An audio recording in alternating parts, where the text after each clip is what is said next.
Welcome to the class. In this video, we will discuss velocity time graphs, how to plot them, and how to find acceleration and displacement from the graph. If you are new to the channel, subscribe the channel and watch the previous video of distance time graph to understand the importance of graphical representation in motion. Velocity time graph. As discussed in distance time graph, velocity time graph shows variation of velocity of an object with time. In this graph also, time is taken in the x-axis and velocity is taken in the y-axis.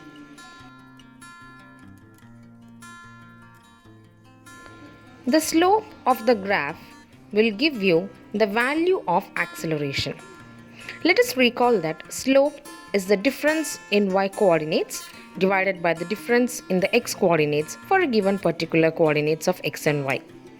Here, the y coordinates are difference in velocity, that is v2 minus v1, and x coordinates will be for time, t2 minus t1.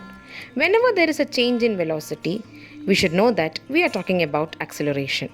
So, the slope of the velocity time graph gives acceleration. How will you get displacement from this graph?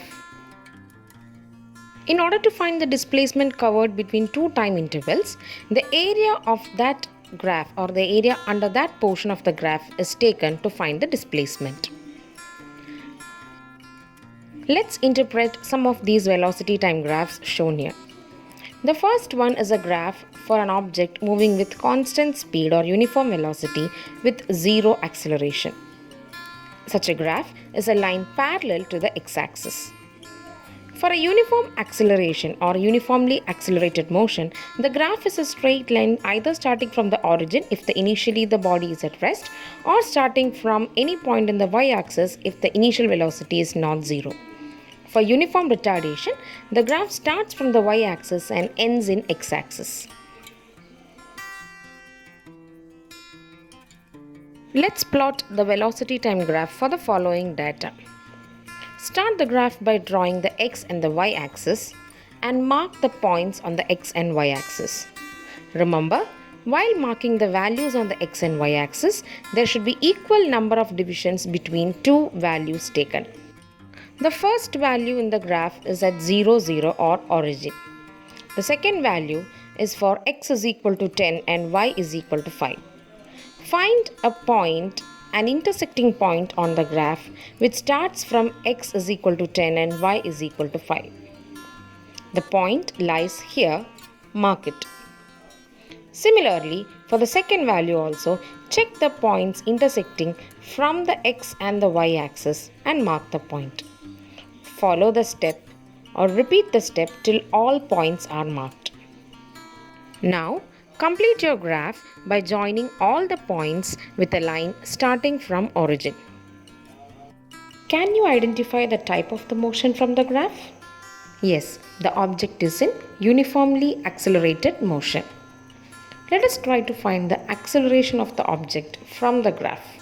Identify the acceleration of the object between 30th second and 50th second.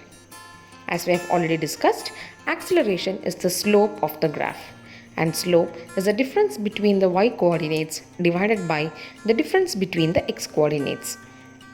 The y coordinates are v2 and v1, which is 25 and 15, and the x coordinates are t2 and t1, which is 50 and 30. So, the slope is 25 minus 15 divided by 50 minus 30. Which is the acceleration, which is equal to 10 by 20 or 0.5 meter per second square. The unit of acceleration is meter per second square. Now, observe the graph given here and try to answer the following questions. The graph shown here is an example for a non-uniform motion done by an object. Let's answer the questions. What type of motion is represented by OA? From the graph, we can understand that OA is a straight line starting from origin and the value increases with time. That means The car takes uniform acceleration from O to A. So the motion here is uniform acceleration. What type of motion is represented by AB? We can understand that in AB there is no change in speed from the 10th to 30th second. The speed is still 40 meter per second. If there is no change in speed, it is a motion of zero acceleration or constant speed. What type of motion is represented by BC? The line graph BC starts from the y coordinate and ends in x-axis. This is showing retardation. Since again it is a straight line starting from B to C, it is uniform retardation. So BC represents uniform retardation. What is acceleration of car from O to A? We know that in order to find the acceleration, we have to take the slope of the graph. The slope of the graph will be the difference between the points in the y-axis or in the y coordinates divided by the difference between the x coordinates. So here the y points or the values of y are 40 and 0 and the values of x are 10 and 0. Hence acceleration will be 40 minus 0 divided by 10 minus 0, which is 4 meter per second square. What is the acceleration of car from A to B? Already we have discussed that AB represents a motion with constant speed. When there is constant speed, that means there is no acceleration. Hence, AB has zero acceleration. So the answer is 0 meter per second square. What is the retardation of car from B to C? Now retardation is acceleration in negative direction or negative acceleration. Hence retardation also can be found by taking the slope of the graph. So the answer comes to minus 2 meter per second square. Let's discuss another problem. The driver of a car A traveling at 52 km per hour applies brake and accelerates uniformly in the opposite direction. The car stops in 5 seconds.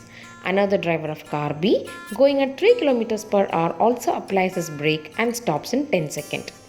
On the same graph paper, plot speed versus time graphs for the two cars. So for car A, the initial velocity is 52 km per hour. So let's just mark a point on the y-axis 52. Now, it is said that the car will stop in 5 seconds. That means after 5 seconds, the velocity is 0. So, the graph will be a straight line starting from 52 to the point 5 seconds in the time axis. Similarly, car B initially was traveling at a speed of 3 km per hour and it is stopping at 10 seconds. Again, the graph here will be a straight line starting from 3 to 10. Now, the question is, which of the two cars traveled farther after the brakes were applied? In order to find the distance or the displacement done by the car, we have to take or calculate the area under the graph. Let us try to calculate the displacement done by car A. Now, distance travelled by car A is the area of the graph. The graph formed by car A is a triangle AOB. So, to find the distance travelled by the car, use the formula to find the area of the triangle. The formula is half base into height. Here, the base is OB and height is OA. The value of OB will be 5 minus 0, that is 5 seconds, and OA will be 52 minus 0, which is 52 km per hour. Since the units are not matching, we have to make or convert the units into a similar form. So 52 km per hour is converted into meter per second by multiplying with 5 by 80. After completing the calculation, you will get the answer as 36 meter. Now let us find the distance travelled by car B. Similarly, car B, the graph of car B also forms a triangle with the x and y axis. So here also it will be the area of the graph, which is half BH. So half into 10 into 3 km per hour, which we have to convert to meter per second by multiplying with 5 by 80. After the calculation, you get the value as 4.15 meter. Compare the values or distance traveled by A and B. You can find that car A has traveled more distance than car B.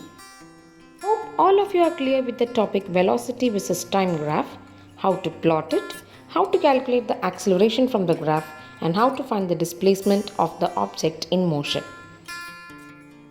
If you feel the video informative, like and share the video, subscribe the channel. Check out for more videos of the chapter motion in the channel. Thank you.